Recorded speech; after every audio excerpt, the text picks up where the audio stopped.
ব্যাপারটা হচ্ছে 31 দফার মধ্যে বলছেন যে আমরা সেখানে নোট অফ ডিসেন্স দিয়েছি। আমাদের 31 দফা উনরা যেখানে বুঝতে ভুল করছেন সেখানে ওনাদেরকে বোঝানোর জন্য আমাদের নোট অফ ডিসেন্ট দিতে হচ্ছে। একটা উদাহরণ দিলে আপনি বুঝবেন। দ্বিকক্ষ বিশিষ্ট পার্লামেন্ট চাই আমরা বলেছি, সবাই একমত হয়েছে। জি আচ্ছা, দ্বিকক্ষ বিশিষ্ট পার্লামেন্টের ক্ষমতা কি হবে, সবাই একমত হয়েছে।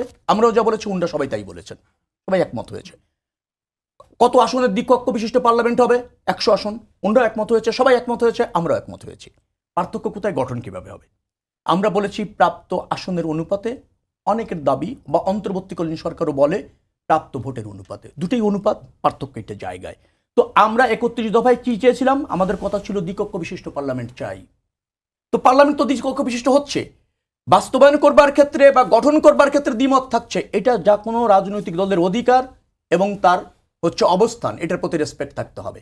এবং আমরা এও বলেছি ওটা নিয়ে আমরা জনগণের কাছে যেতে চাই। জনগণ যদি আমাদেরকে বলে যে না তুমি প্রাপ্ত ভোটের অনুপাতে করো, অবশ্যই আমরা প্রাপ্ত ভোটের অনুপাতে করব। আর জনগণ যদি বলে না প্রাপ্ত আসনের অনুপাতে তোমরা যেটা করতে চেয়েছো তার সাথে আমরা একমত আছি, অবশ্যই আমরা করব। কিন্তু আমরা তো এনসিপির ডিজায়ার ফুলফিল করার জন্য রাজনীতি করি না। এনসিপি কেন মনে করছে তারা যা ভাবছে, তারা যা স্বপ্ন দেখে, তাদের যা অঙ্গীকার তা বাস্তবায়ন করার দায়িত্ব আমাদের? কোন দলই কারো এক্স্যাক্টলি ওই জায়গাটাই করে না। যেমন ধরেন হানা বললেন, আমরা আবারও দায়িত্ব নিয়ে বলছি বিএনপি সর্বদাই জুলাই সনদ বাস্তবায়নের ক্ষেত্রে হার পক্ষে। না নিয়ে যে কথাটা উঠেছে এটা একটা বিভ্রান্তিকর। কোথায় আমি বলি,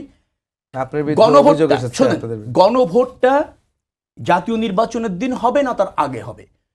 প্রস্তাব এসেছিল অনেক সময় জাতীয় নির্বাচনের দিন না আগে হতে পারে, তখন বলেছে জাতীয় নির্বাচনের আগে গণভোট চাই না। এই না বলে বেশ কয়েকজন মানুষ সামাজিক যোগাযোগ মাধ্যমে ক্যাম্পেইন করেছিল। সেটা কিন্তু জুলাই সনদ বাস্তবায়ন নিয়ে না, সেটা কিন্তু গণভোট নিয়ে না। মানে গণভোটটা যাতে আগে না হয় জাতীয় নির্বাচনের, সেক্ষেত্রে আমাদের না বক্তব্য ছিল অনেকের, এবং সামাজিক যোগাযোগ মাধ্যমে দলেরই তো ছিলেন যে বিপক্ষে, আমরা বিপক্ষে ছিলাম, সে জায়গায় আমরা না ছিলাম, সেটাকেই মিসকোট করা হচ্ছে বারবার।